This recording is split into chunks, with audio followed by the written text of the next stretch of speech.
नमस्कार आप सभी को स्टडी IQ IAS में आप सभी का वापस से स्वागत है। मेरा नाम है Utkarsh Singh. Lecture number 33 anthropology demystified series में आप सभी का वापस से एक बार स्वागत करता हूं।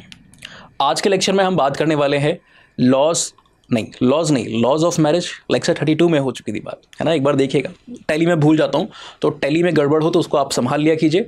यहाँ पर हम बात करने वाले हैं टाइप्स ऑफ मैरिज की, मैरिज के प्रकार।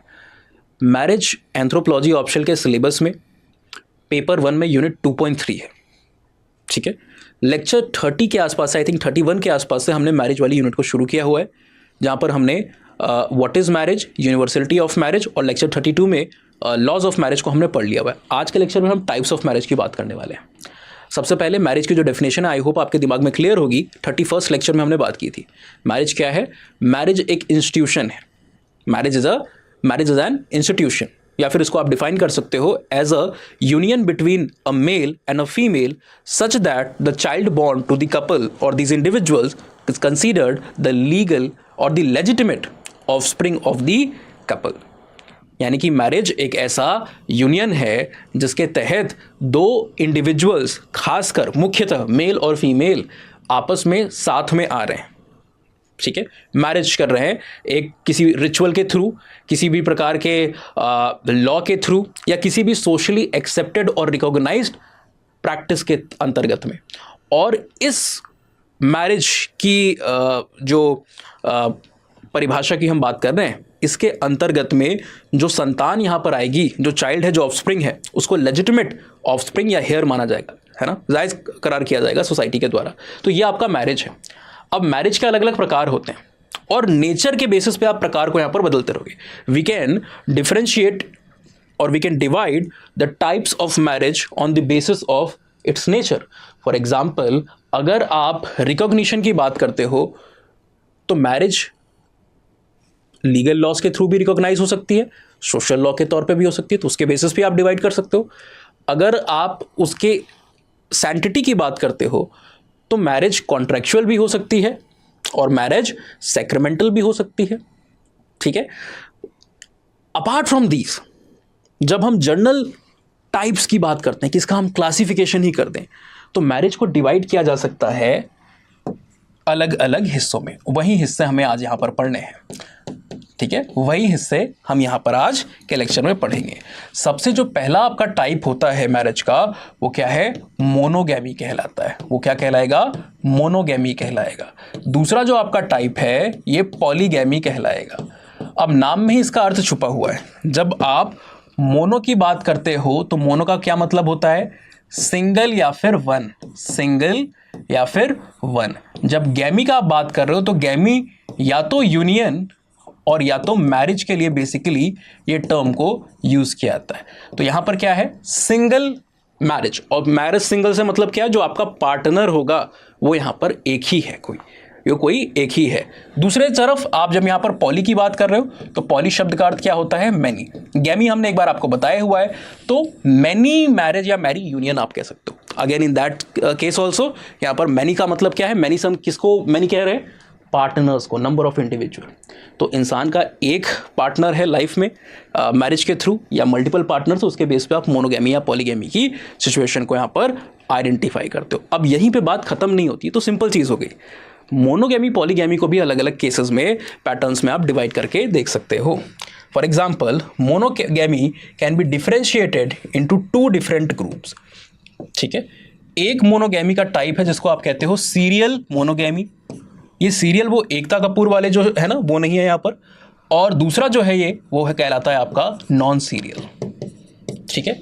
मतलब क्या है? सीरियल का मतलब होता है कि यहां पर आपके लाइफ में मल्टीपल पार्टनर्स आ सकते हैं, लेकिन वो एक समय पे आपको नहीं देखने को मिलेंगे, ओवरलैपिंग वहां पर नहीं देखने को मिलेगी।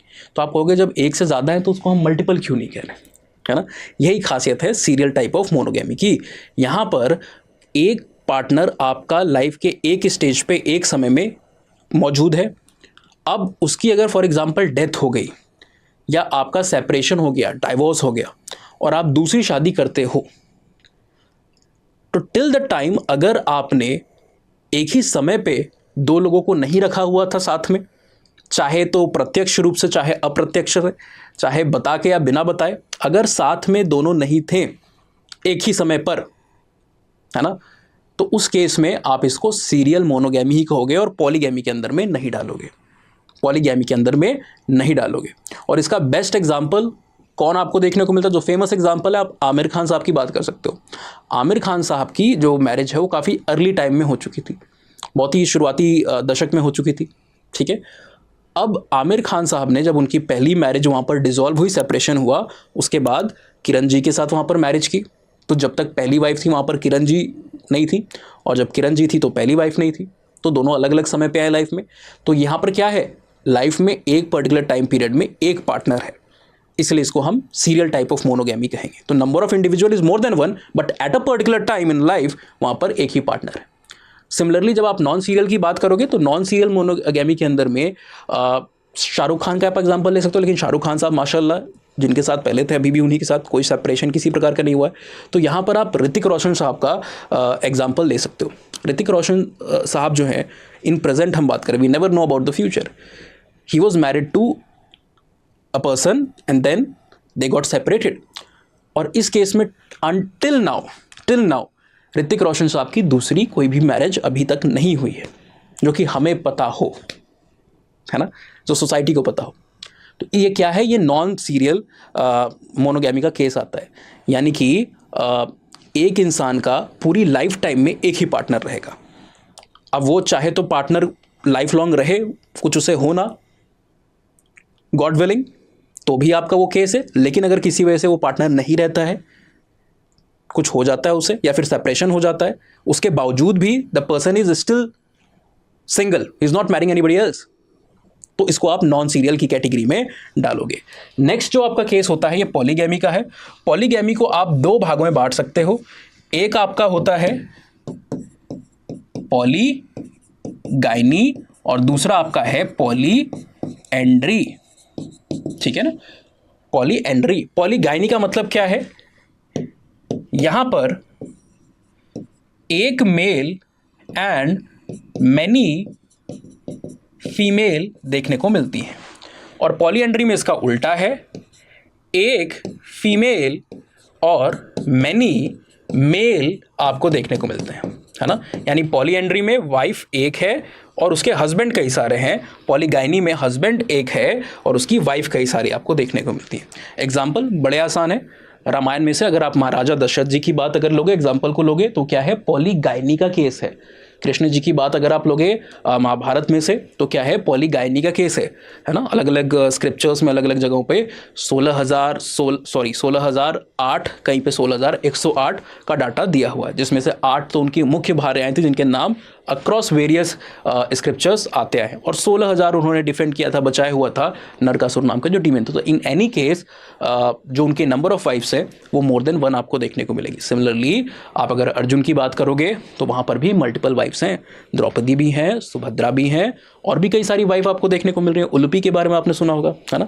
एक और थी शायद, if I am not wrong, Chitrangada करके नाम था। तो मल्टीपल वाइफ्स आपको वहाँ पर देखने को मिल रही हैं, ठीक है। भीम के केस में भी द्रौपदी जी भी है ना। तो इस तरीके से आपको ये चीज़ देखने को मिलती है। तो ये वाला जो केस है ये क्या है, पॉलीगाइनी का केस है। अब बॉलीवुड में मुझे किसी का याद नहीं आ रहा, नहीं तो मैं ज़रूर आपको बताता, है ना, ज़रूर आपको मैं वहाँ पर बताता। इमीडिएटली नहीं याद आ रहे होंगे तो बहुत सारे एग्जाम्पल। देन दूसरा आपका जो केस है वो है पॉलीएंड्री का केस। पॉलीएंड्री के केस में क्या है, जैसे आप महाभारत में ही आपको द्रौपदी जी का एग्जाम्पल देखने को मिलेगा।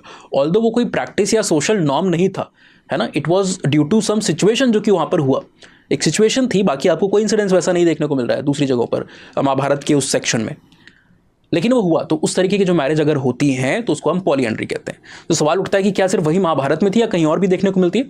दुनिया भर में बहुत सारी कम्युनिटीज़ के बीच में पॉलीएंड्री देखने को मिलती है। इनफैक्ट इवन इंडिया में जौनसार बवार का जो रीजन उत्तराखंड में आपको देखने को मिलता है, जो खासास की कम्युनिटी है उत्तराखंड में, है ना, खासा एक ट्राइब है, खस भी जिसको कई बार कहा जाता है, तो ये कम्युनिटी के बीच में पॉलीएंड्री देखी जाती है। एंड दे बिलीव कि वो डिसेंडेंट्स हैं पांडवास के, और इसीलिए उस प्रैक्टिस को कर रहे होते हैं, ठीक है। सिमिलरली आप टोडास की बात करोगे ना, साउथ इंडिया में जाओगे, नीलगिरी हिल्स के रीजन में जो ट्राइब है उनके बीच में भी ये पॉलीएंड्री आपको देखने को मिल रही होती है।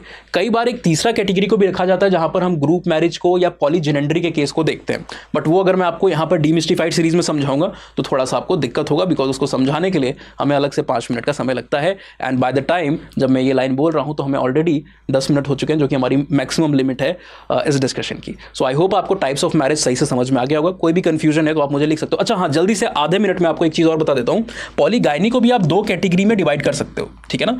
कौन सी कैटेगरी है? एक सोरोरल और एक नॉन सोरोरल। सोरोरल नॉन सोरोरल का मतलब क्या है? मल्टीपल जो वाइफ्स है, जो मल्टीपल फीमेल है हस्बैंड की, अगर वो आपस में बहनें हैं तो इस टाइप की जो पॉलीगाइनी होगी उसको सोरोरल पॉलीगाइनी कहेंगे। और अगर वो अनरिलेटेड है, यानी कि एक दूसरे की बहनें नहीं है, तो उसको आप नॉन सोरोरल कहोगे। इसी तरीके से पॉलीएंड्री में जो मल्टीपल हस्बैंड है, जो मल्टीपल मेल्स है, अगर वो आपस में भाई हैं तो उसको आप फ्रेटर्नल भी कहते हो, और या फिर दूसरा नाम उसका होता है एडेल्फिक।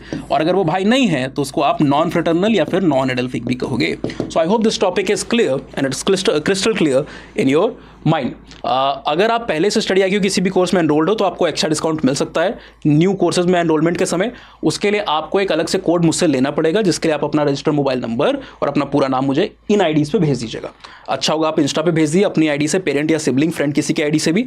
इंस्टा बिल्कुल नहीं टच करते हो, कोई जानने वाला भी नहीं है, तो आप यहाँ पर भी कर सकते हो ईमेल आईडी के ऊपर, ठीक है ना। रिस्पॉन्स थोड़ा सा लेट हो जाता है, 24-30 घंटे, यहाँ पर इमीडिएटली मिल जाता है 2-3 घंटे में, यहाँ पर थोड़ा सा डिले होता है, लेकिन मिल जाएगा यहाँ पर भी आपको।